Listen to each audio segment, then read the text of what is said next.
朋友们，大家好，欢迎来到跟嘉浩学习汉语的汉语课堂สวัสดีทุกคนยินดีต้อนรับท่านเข้าสู่ห้องเรียนภาษาจีนของเบาเทพเนาะ在这里，我带大家来看一下 HSK 4级的课文，通过阅读和翻译老挝语的过程来跟大家简介本课的内容เนาะซึ่งว่าอยู่ในวิดีโอนี้เนาะจะพาทุกคนมาอ่านบทเรียนและกับแปลภาษาลาวให้ทุกคนได้เข้าใจ我们一起来看吧第一课，孙悦和王静聊王静的男朋友。听说你男朋友李静跟你是一个学校的，是你的同学吗？是的，他学的是新闻，我学的是法律，我和他不是一个班。那你们俩是怎么认识的？我们是在一次足球比赛中认识的。我们班和他们班比赛，他一个人踢进了2个球，我对他印象很深。后来就慢慢熟悉了。你为什么喜欢他？他不仅足球踢得好，性格也不错。แปลภาษาลาว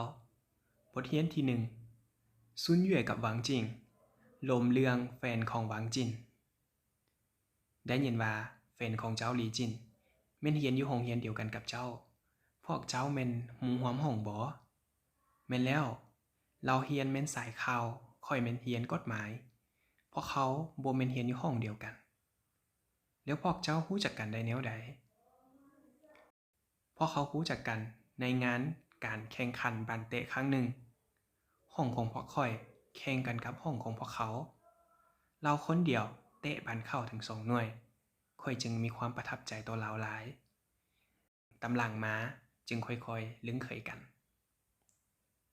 เป็นอย่างเจ้าจึงมักลาวเราบ่เพียงแต่เตะบานเก่งเท่านั้นแต่นิสัยก็ดีหลาย课文2王静跟李老师聊他要结婚的事情。李老师，我下个月5号就要结婚了。你是在开玩笑吧？你们不是才认识1个月？虽然我们认识的时间不长，但我从来没有这么快乐过。2个人在一起，最好能有共同的兴趣和爱好。我们俩儿有很多共同的爱好，经常一起打球、唱歌、做菜。看来你真的找到适合你的人了，祝你们幸福。บทเรียนที่2หวังจิงเว้าเรื่องที่เราจะแต่งดองกับอาจารย์หลีอาจารย์หลีวันที่5 เดือนหน้าค่อยจะแต่งงานแล้วนี่บ่แม่นเจ้าเว้าหยอกหวะพวกเจ้าหากก็รู้จักกันได้เดือนหนึ่งซื่อถึงแม้นว่าพอเขาได้รู้จักกันได้บ่ดนแต่ข้อยบ่เคยมีความสุขแบบนี้มาก่อนคน2 คนอยู่ร่วมกันดีที่สุดแม่นต้องมีสิ่งที่สนใจและสิ่งที่มักร่วมกันเพราะเขา2 คนมีสิ่งที่มักร่วมกันหลายอย่างเพราะเขาลิ้นบานร้องเพลงและแต่งกินร่วมกันเรื่อยๆเบิ่งแล้วเจ้าได้ซอกหาคนที่เหมาะสมกับเจ้าได้แล้วอวยพรให้พวกเจ้ามีความสุขเด้อ课文3高老师和李老师聊结婚后的生活听说您跟妻子结婚快20年了到6月9号我们结婚20年了这么多年我们的生活一直挺幸福的我和丈夫刚结婚的时候，每天都觉得很新鲜，在一起有说不完的话。但是现在，2个人共同生活，只有浪漫和新鲜感是不够的。您说的对，我现在每天看到的都是他的缺点。2个人在一起时间长了。就会有很多问题，只有接受他的缺点，你们才能更好的一起生活บทเรียนที่3อาจารย์เกากับอาจารย์หลีเว้าเรื่องของชีวิตหลังจากการแต่งดองได้ยินว่าเจ้ากับเมียของเจ้าแต่งดองกันใกล้จะฮอด20 ปีแล้วฮอดวันที่9 เดือน 6พวกเขาก็แต่งดองกันได้20 ปีแล้วตลอดหลายปีมานี้ชีวิตของพวกเขาแม่นมีความสุขมาโดยตลอดค่อยกับผัวของข้อยตอนแต่งงานกันใหม่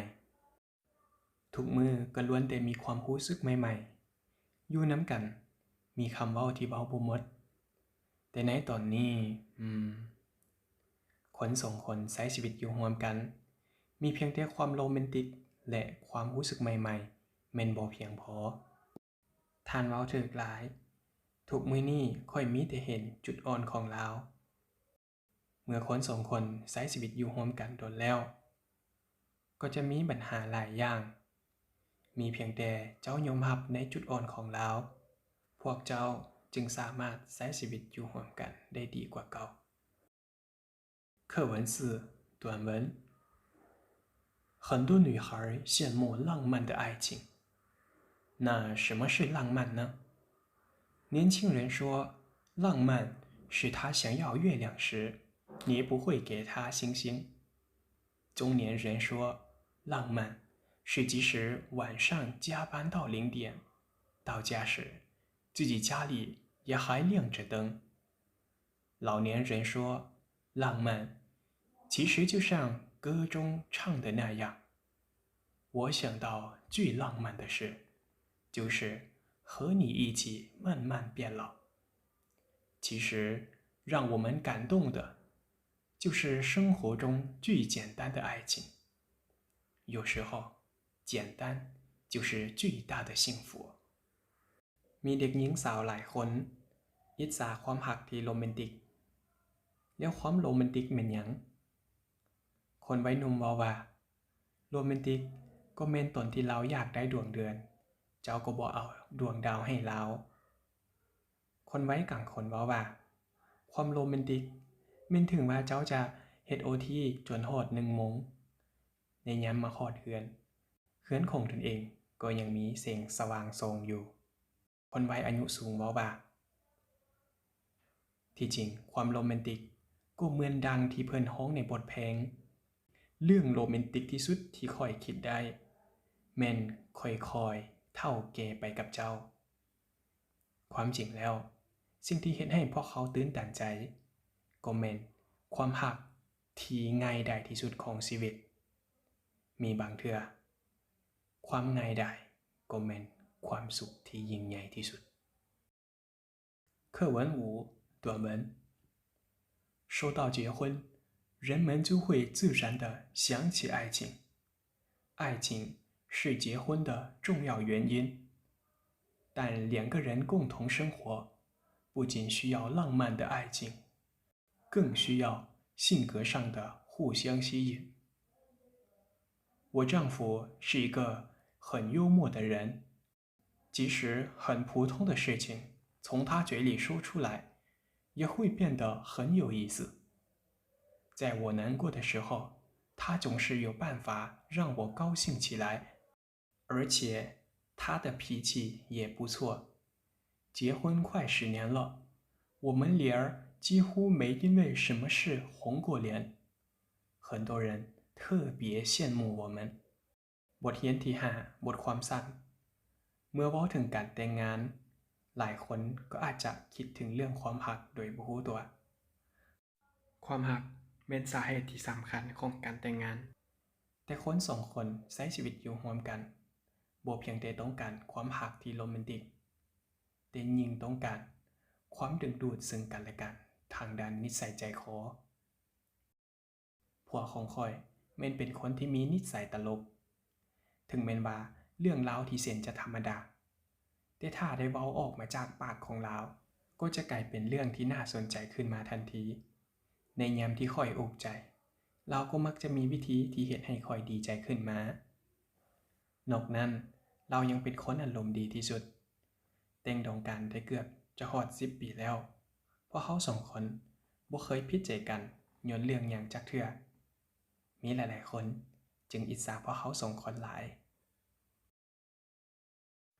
ขอบใจทุกคนที่ติดตามรับฟังและรับชมมาฮอดในที่นี้ถ้าเห็นว่ามีประโยชน์ก็อย่าลืมกดไลค์กดแชร์วิดีโอนี้และสามารถแสดงความคิดเห็นเพื่อปรับปรุงให้ดีขึ้นกว่าเก่าได้